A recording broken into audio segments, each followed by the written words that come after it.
Well, hello. So, in our last episode, we drained an ancient temple and asked for suggestions in the comments of what to do with it. The only comment I got was from Tam in person. So, yeah. Anyway, this is part 2 of the Ocean Temple project, in which we clean up and build an actual working guardian farm. So, after watching our last video, Tam said, don't do anything yet. Her exact words were, if you're going to build, you're going to need help because you suck at building. I can't even disagree with her. So I'm not going to break this down yet. But what I am going to do is I'm going to start emptying it out. So in preparation, chitty cam, I stuck a conduit in here. And I can drop in the top here and start draining. I've already drained this bit because this is where I found the prismarine for the conduit.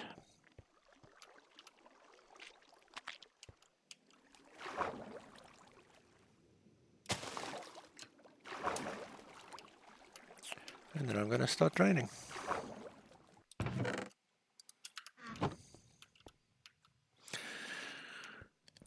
So the idea is I'm going to drain that whole thing, empty out the insides, I'll empty out all the water on the insides.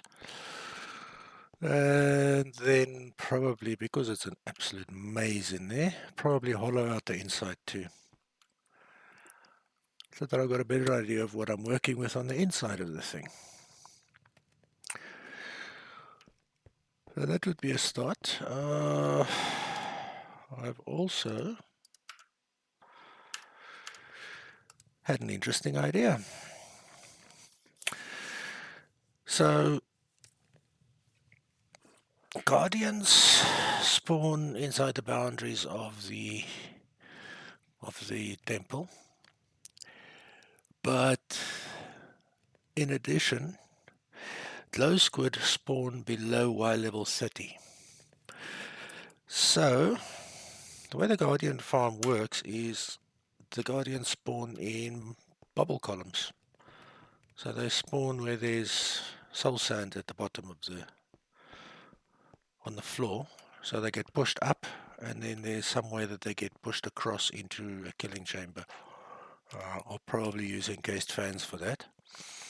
So how about I make the block of water with block of bubble columns way down to maybe Y level 20. So that it extends all the way to Y level 20. And I make sure that it's completely dark below Y level 30. So then in theory, we should have glow squids spawning in it as well. So it could be a dual purpose farm.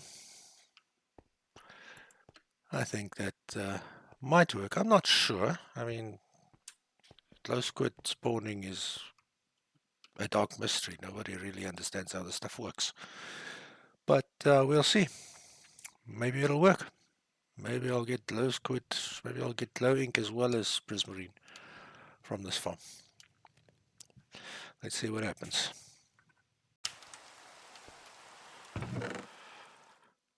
Whew. If I never see another wet sponge, it'll be too soon. It's dry. There's only one thing I still need to do, one area I've got to empty out. And that would be the, where am I? Oh, there we go. That would be the room where I've got my conduit. I accidentally dried it out once and almost died because conduits only work underwater. And without water breathing, people don't work terribly well underwater. I need more. So there's all that's left there is the conduit room, which I'm going to empty out. And then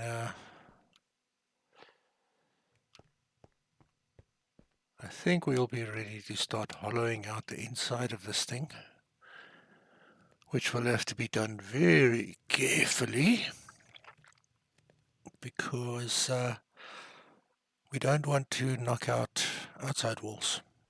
And now it should be ready for the next phase, which is going to be hollowing out the inside of this thing. So for this, I'm going to be using FreeCam quite a lot.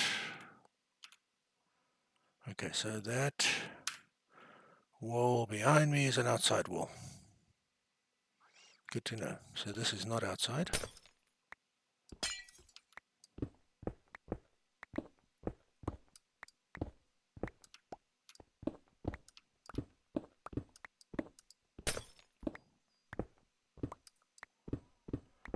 And so we go. To quote the narrator of SpongeBob SquarePants, a few hours later. Let me just get rid of those spots. Okay.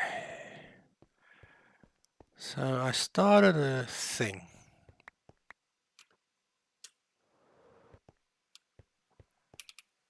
Go away.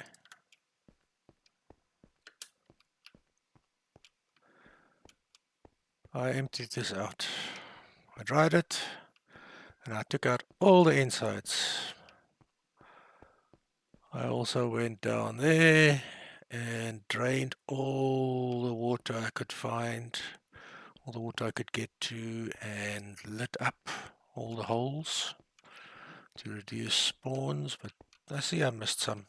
Well, too bad. I don't think we'll get to 100% spawn missed. And then these columns represent the edges of where my farm is going to go, and I made a little hole. Oh good, I do have it on. And it goes down to eye level 13. The bottom layer is going to be replaced with soul sand, and then where are my rockets?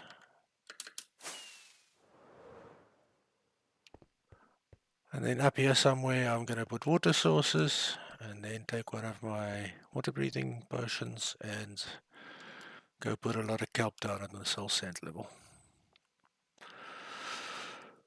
I'm not sure. I might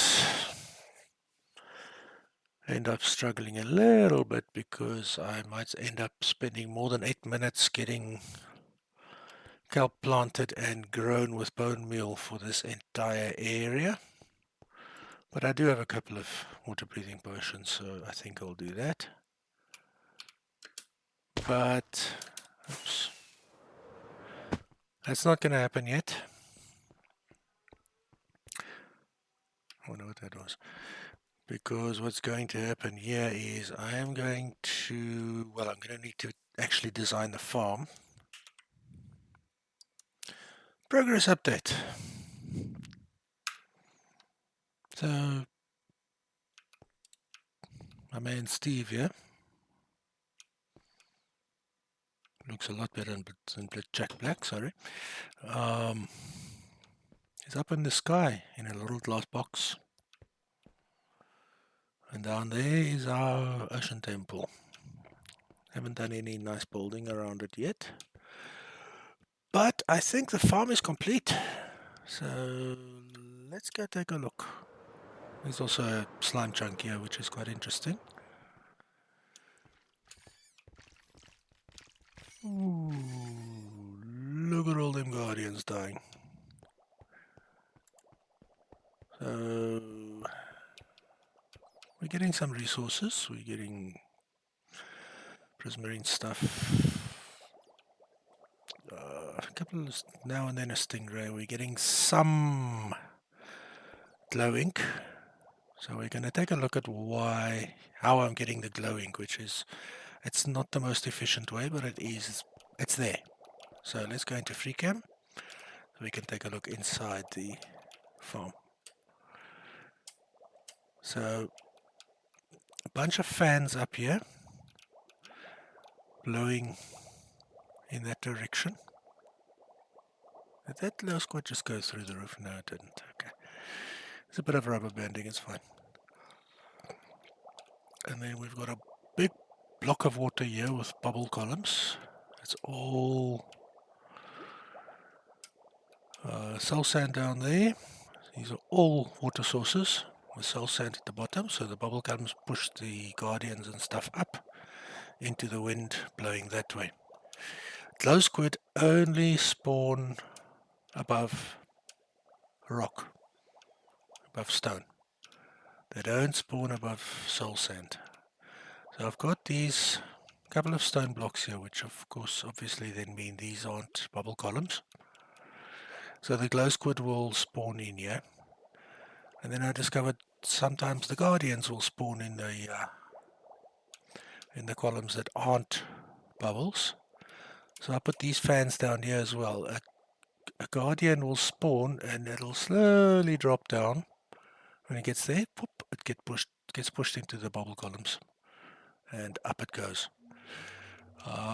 Most of the glow squid that spawn here actually get killed by the guardians.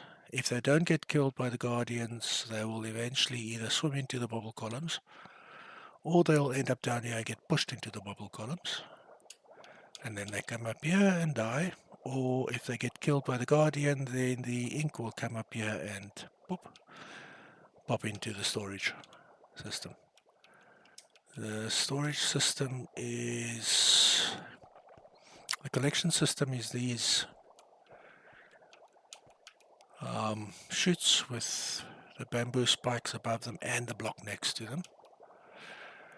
The chutes feed into these simple storage interfaces from Create Storage. And then eventually they connect, there's the controller, they connect into these storage boxes. I've got this one here as well in case there's stuff that spawns in here that I don't have a specific box for. And then if I want to take stuff out, I can use this little chute setup. The filter here just excludes guardians, manta rays, rotten flesh and raw cod, because I think I've got enough cod now, thank you very much. And each of the simple storage boxes has a void expansion on it, or void upgrade on it. So once it's got 64,000 or 65,000, any more that come in will get dropped. On this one, once it got just over 1 million, any more that come in will get dropped. I don't think we'll ever get to those numbers. This one is only 2,000, and then anything else will get voided. So that's my farm, and I'm getting a lot of prismarine from it, a lot of prismarine shards. I did put one of these guys in here. I had just enough netherite to make another one of these, and there we go. Now we're getting lots and lots of prismarine. The reason I've got Steve, our man Steve up there in the spawn spot, in the AFK spot, is just so that I don't have to sit here for hours. The way I get Steve in here, and also if we go over here to the iron farm, I've got Alex here as well, is with the paper mod. Sorry, not paper mod, the carpet mod. With carpet, if you've got operator permissions on the server, which I do, you can use carpet mod to bring these fake players in. They are also set to invulnerable so that they don't get killed by mobs. For some reason, even though it's lit up in here, I am getting mobs spawning in here from time to time. But it's not the end of the world. Because they're invulnerable, the mobs just ignore them completely. So the iron farm is running continually, the guardian farm is running continually. And that, dear friends, concludes episode 4. I'm trying to make my episodes a little bit shorter and hopefully a little bit more frequent, which is why it's only been a couple of days and here it comes episode 4 already. Episode 5 is likely to follow in 1 or 2 days more. Thanks for watching. Bye bye.